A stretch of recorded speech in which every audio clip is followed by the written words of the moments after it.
Corey, let me ask you this. What would be your number one struggle in your real estate business right now? Number one struggle is, not so yeah. Right now it's because we have to retrade so many sellers, and that's because we can't anticipate. Every market is so different the way it's reacting to this recession. Right. And since we're nationwide, like here in Phoenix, like we're on a very steep decline. We're 60% down off of the contract on the MLS here month after month, which is just crazy. And so like you can't predict all these different markets. Like if you lock up a property today, what is this? Are you still in the money 2 months from now when you're Right. trying to get this thing novated? And so like one of the biggest struggles is having to retrade the sellers over and over and over again. And we're about 50% successful when we're doing it. Yep. We are successful doing it, but it's that's the frustrating part right now with this the shift, because when before the shift we didn't have to, like, you'd retrade the seller every once in a while. I mean, but we weren't that company to go in there. Like there's some companies out there, they retrade the seller no matter what. That was Yep. like part of their business model. I didn't believe in that. I always believed that was a little unethical. I believe you. 100%. Yeah, that was always my thing. And so now it just kind of sucks that I have to do that every single day. Like today, I did the disposition meeting, and there's like three of them. I'm like, all right, Josh, can you hit him up and see if he's gonna take 10 grand less? Because by the time the buyers are coming in giving offers to us, like the market's already shifted down more, or it's just crazy. We just can't anticipate. Like when we're comping, we look at the pending, we look at the active, we look at the sold. The sold tells you the past, the pending is supposed to tell you now, and the active is supposed to tell you what the future is. But like before that worked really well. It's not working as well anymore. It's just like you just got to get as low as possible. You just try to get as low as possible. Correct. And so that is, I don't think that's going to go away. So just always keep shooting for as low as possible. And Right. it's going to be a frustrating part for 2023. But I mean, you can get deals done. The two things that you're going to need for 2023, I think, and I believe, is obviously novations and seller financing.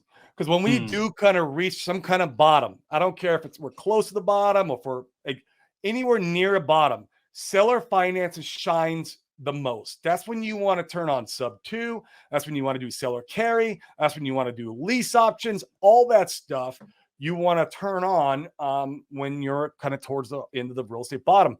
And because of that, I'm not an expert at seller financing. Even in my mastermind, we're in negotiations right now. I'm going to bring in an expert who will teach my group, no additional cost to the group, but then I get to learn too, right? I get to yep. Yep. learn from I brought him in. We negotiated the deal, and he's coming in, and he'll be teaching seller financing to my group, and I'll get to learn too. And so that's what we want to focus on for 2023, because I feel like that's going to be a valuable skill set. And still novations, man. Novations will work in any market because retail never dies. It Right. just doesn't. Even when the 80s, when the interest rates were at 18% or whatever craziness it was, people were still buying houses.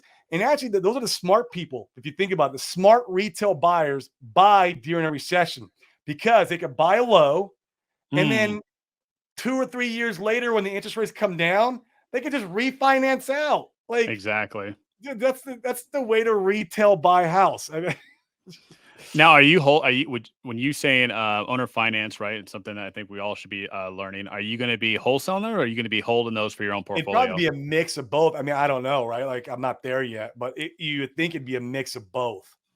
Right. No, I totally agree. It's You like, hey, hold, you'd want to hold what you want to hold. Like it's like when I wholesale, I would pluck out the ones I want to fix and flip, and then wholesale the rest.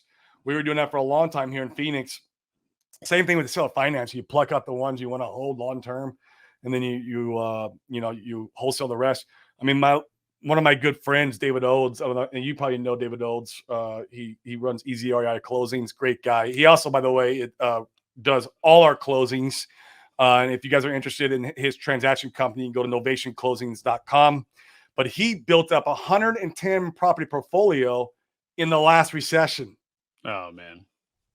On all in seller financing, all on seller financing. And so he tells the story better than I can. It's a great story. But yeah, he literally did it like less than $2,000. That's incredible. We're gonna have to get him on the show.